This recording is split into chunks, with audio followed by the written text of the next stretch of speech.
Good morning, it's Wednesday the 6th of May. This is Europe Today and I'm Marit Gwyn, coming to you live from Brussels with the news and analysis to start your day. Coming up on today's show, US Secretary of State Marco Rubio said last night that the US had concluded its operations in Iran and would shift its focus to the situation in the Strait of Hormuz. Hours later, President Trump said the US would pause Project Freedom, its two-day operation to free stranded vessels from the strait due to, quote, great progress in efforts to strike a deal with Iran. And Romania's pro-European government has collapsed after the Prime Minister lost a no-confidence vote yesterday, triggering fresh political uncertainty. In Slovenia, a second round of coalition talks is due today, with former Prime Minister Janez Janša saying the foundations of a coalition deal have been laid, raising the prospects of his return to power. We'll bring you more details on both those stories. In other news, Russia has launched strikes on 5 regions of Ukraine, including a heavy glide bomb attack on Zaporizhzhia and Kramatorsk. At least 27 people have been killed, according to local authorities. Zelensky condemned the strikes as a, quote, absolutely cynical terrorist attack. The attack came hours before a ceasefire proposed by Zelensky was due to take effect. But first this morning to our top story, because the US will pause its efforts to guide ships through the Strait of Hormuz, according to President Trump. But hours before that announcement, Secretary of State Marco Rubio had suggested that the US's military operations in Iran had concluded. Operation Epic Fury is concluded. We achieved the objectives of that operation. I'm not going to, we're not cheering for an additional situation to occur. We would prefer the path of peace. For more, I'm joined in the studio this morning by our correspondent, Stefan Grobe. Good to see you, Stefan. Good morning, Marit. So this announcement overnight came as quite a surprise. Bring us up to speed. Yes, it's another day and another surprise announcement of President Trump. And as usual, it's lacking details. But here we are. And here's what President Trump said verbatim.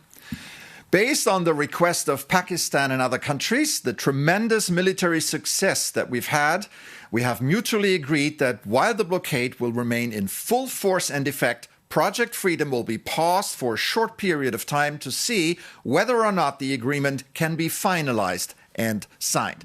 So what does that mean? Well, it will fuel optimism that the diplomatic effort led by Pakistan to end the conflict is still alive. Of course, we don't know whether or not there has been any progress lately and whether Iran is willing to go along. But when exchanges of fire between the Iranian and US forces in the Strait of Hormuz on Monday did not reignite the war, it signaled that both sides are willing full-scale fighting to end. And that is the situation in the Strait, Marit. And Stefan, briefly, what has been the Iranian response to this announcement from Trump overnight? Well, following Trump's announcement, Iran touted the U.S. failure to achieve its objectives in the so-called Project Freedom in a statement on INSA, that's a state-run media outlet. The statement further said Trump called off the operation because of warnings and firm positions from Iran. Now, as it stands, Iran's hardline leader are in firm control of the situation, and they want to make people believe that they are the masters of the situation in the Gulf right now. And what happens next may depend on whether Trump and Iran are prepared to offer each other a face-saving exit, Marit. Okay, Stefan, thank you so much. And of course, we'll be keeping an eye out for developments on that story throughout the day here on Euronews. But now moving on, the International Monetary Foundation has said that Europe needs to harden its economy to a more adverse global environment. In a report released yesterday, the institution also warned that the war in Iran poses a serious headwind to economic growth. It said that in the most severe downside scenario, the Eurozone could edge closer to a recession. Now, joining me in the studio this morning to discuss more is the author of that report, Helge Berger, who is the Deputy Director of IMF Europe. Good morning, sir. Really good to have you. Good morning, Matt. We know that there's still major uncertainty over the situation in the Middle East and in Iran. But as you see things this morning, what is the economic outlook now for Europe? Well, when we started thinking about the outlook first, early in the year, we thought we would be upgrading growth in Europe, especially for the Eurozone. That's not what happened. With the outbreak of the war and the higher energy prices, things have taken a turn to the worse. So currently we think that growth will be around 1.1% this year and 1.2% next year, significantly lower than what we initially expected. This is because consumers feeling the pinch in their budgets, they're spending less, investors have a higher cost of doing business, so they're more careful. And in the worst case scenario, because you talk about the most severe downside scenario in your report, you said that the Eurozone could also edge closer to a recession. Is that an increasing possibility now? We're certainly accumulating downside risk, but how far this will go depends on the war, and that's anybody's guess. The upside for Europe is that it has become much more resilient in terms of renewable production and the part of renewables in the energy mix. So any increase in energy prices, while still bad for the economy, isn't as bad as it used to be. I'll come to that point of resilience in just a bit, but I want to ask you about the response of European governments and the policies they've introduced. Have they properly weighed the costs of these interventions? It's difficult, right? So on the one hand, you want to help households. On the other hand, if you do it the wrong way, you dampen the price signal that comes from higher oil prices and energy prices, and people will stop saving energy. So you want to target the support. You want to go to the vulnerable households and help them directly where it hurts, but you don't want to sort of do more damage than good with these kind of measures. And have those measures been targeted enough, would you say, in general? Well, governments are trying. It's usually a mix of good and bad policies, but most governments have in some way or the other tempered with the energy prices, which is not the way it should be going. So as time passes, if the situation continues, we need to be more targeted. Okay, and you also mentioned in that report that Europe needs to harden its economy in a world of a series of shocks, in a more volatile world. How feasible is that, do you feel, when so many governments are seeing a big fiscal squeeze? Well, you know, the countries in Europe will need to reform under pressure. That's just how it works, and Europe is usually quite good at this. So we need to make progress. We need to deal with the single market, which is still much more fragmented than we would like it to be. Lots of trade, lots of activity stops at the national border. That's not what we want. Think about electricity. A unified electricity market would do wonders for the European economy. Prices would be lower.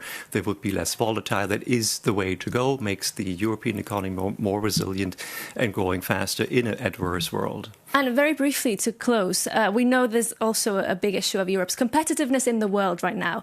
You did flag in that report yesterday some small concerns over some measures, including the Industrial Accelerator Act, this new measure to shield homegrown industries. Industrial policy has a role to play, but it's very limited, where markets fail and governments need to step in. But it's not a cure-all.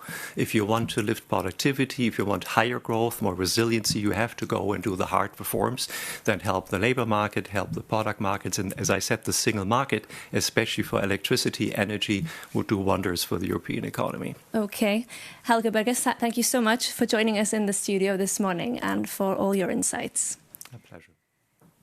Now, we're moving on now because Romania's pro-European coalition government has been toppled after Prime Minister Ilie Bolojan lost a no-confidence vote yesterday, plunging the country into renewed uncertainty and raising fears of a fiscal crisis. For more, we can cross over now to Bucharest and to Euronews' Andra Diaconescu, who's standing by for us this morning. Andra, good to see you. So the government has been toppled. What's next now for Romania? Good morning from Bucharest. Now the President Nicu Șordan has the floor because he needs to host all the talks with the political parties. He has urged all the political parties to do a coalition, pro-European one. And this is now the impossible situation because Ilie Bolojan party has just decided yesterday evening that they will go to opposition. So now 4 of the pro-European parties in Romania need to do this coalition, as the president has urged, but two of them, one Ilie Balajan's party, are deciding that they are not going to do that.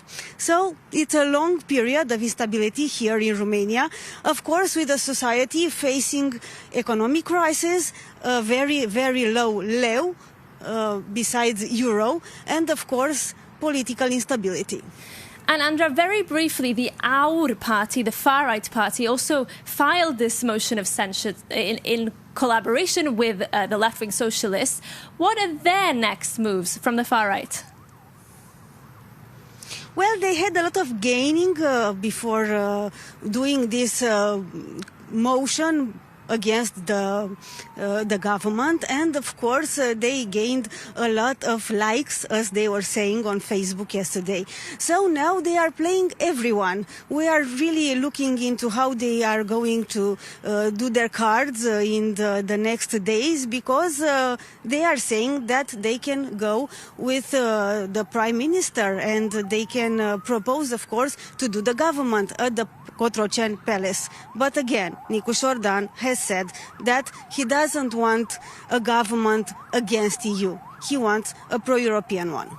Okay, Andra, in Bucharest for us this morning, thank you so much.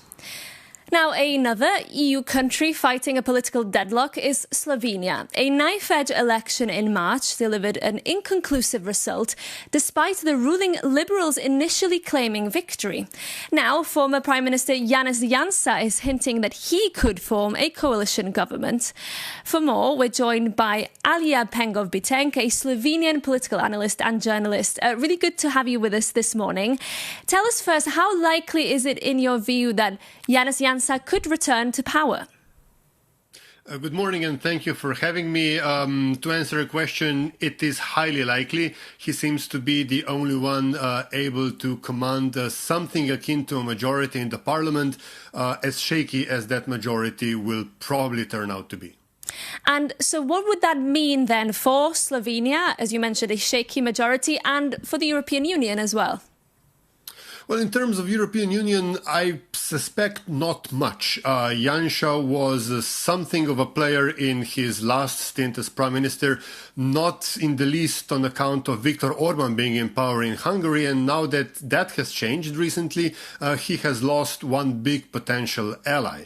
As far as Slovenia is concerned, there are, of course, challenges. The draft coalition agreement that was sort of endorsed yesterday points those out. However, the narrative that is spreading within the Janša, rather right-wing circles in Slovenia is something quite different, and it seems to be rather suspects a return to bashing NGOs and public media, probably even academia this time around. So we might get a little bit of reform-oriented official policies and a lot of right-wing populism unofficially and narrative-wise.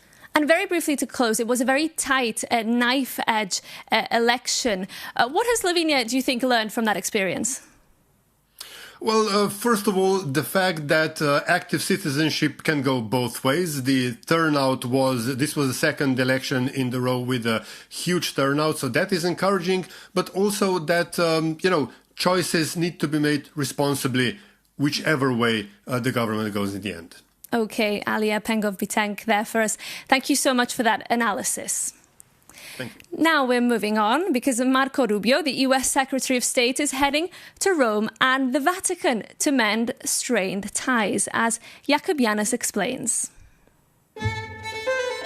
US Secretary of State Marco Rubio has a new mission. He visits the Holy See and Rome tomorrow. And as a Catholic, Rubio is the mediator after the fallout between Donald Trump and the first American-born pontiff, Pope Leo XIV. But what does it mean for Europe? Relations are strained after Trump publicly labeled the Pope as weak, due to the Holy See's vocal opposition to the US-Israeli war on Iran. In a bid to calm tensions, Rubio is meeting Cardinal Pietro Parolin, the Vatican's top diplomat. And Parolin has been a key figure in the Vatican's calls for peace in the Iran war. And as he visits Rome, US Secretary of State will also meet with Italian Foreign Minister Antonio Tajani and Defense Minister Guido Crosetto to discuss security topics. But there is also a bigger picture. After Italian Prime Minister Giorgia Meloni defended the Pope, Trump questioned her courage and threatened to withdraw US troops from Italy. And it is no small footprint, as there are currently around 13,000 US military personnel based across 7 naval bases in Italy. And with US midterm elections approaching, the administration is wary of alienating Catholic voters, especially as the Pope continues to say that God doesn't listen to the prayers of those who wage war. And looking back at the rich and complicated history of European Catholicism, one could even say that coming back to the Vatican after a spat is the most European thing the Trump administration has done so far. Jakob Yanis there. Now, Baroness Catherine Ashton was the EU's foreign policy chief between 2009 and 2014. Just before that, she briefly served as the EU's trade commissioner and brokered a deal with the US following a long-standing dispute over beef exports. Our correspondent, Angela Skujins, caught up with Baroness Ashton yesterday and started by asking her what advice she'd have for the current EU trade chief, Maroš Šefčovič, as he seeks to salvage the EU's fraught trade deal with the US. What I would say is that it's really in the interests of business right across Europe, especially, to have some consistency and certainty about the markets they're dealing with.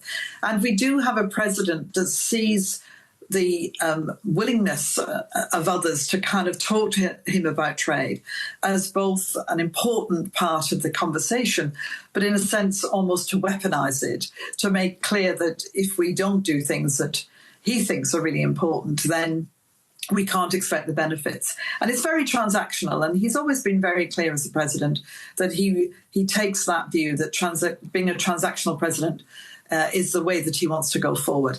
And I think that's really how Europe has to respond, or any country has to respond, is to try and work through that. It is very difficult because of the changing landscape. But in the end, this all comes down to the fact that with all that's happening, especially in the Middle East right now, we are moving to a time when there are additional issues globally that we're all going to have to grapple with. And so the more that we can work together on trade, the better. During your post as the EU's top diplomat, you negotiated with Iran to temporarily curb some of that country's nuclear activities for sanction relief. You clearly know how to speak to the Middle Eastern country diplomatically. How would you currently assess the way that Trump is speaking with Tehran and the tenor from the EU as well in particular? I think there's a different approach that's being taken. It's much more to raise the temperature rather than to lower it. And it's a bit of ensuring that there's a complete clarity about what could happen. So the critical thing seems to be to address the Straits of Hormuz and to find ways that you can get these open because of the impact that it's all having globally, and actually then start to build up a negotiation that can resolve the conflict altogether. The UK could pay £1 billion to have greater access to the single market. We know that the British Prime Minister, Keir Starmer, wants to reset relations between the EU and the UK, but some critics have criticised this news, stating that it's merely pay to play. What do you make of this? There's no question that Keir Starmer, the Prime Minister, and many of his colleagues have absolutely recognised that there is a need to get closer to the European Union and to Europe generally.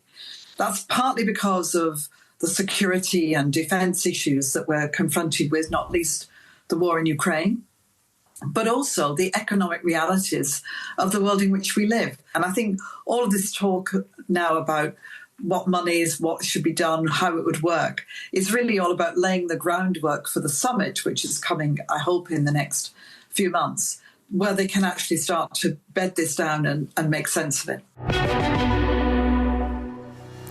Our correspondent Angela Skujin speaking to Baroness Catherine Ashton there. But that's it from us today. Thank you for choosing to start your day with Europe Today this morning. Remember, we want to hear from you. Send us your feedback by emailing us at europetoday@euronews.com. And we'll see you again tomorrow.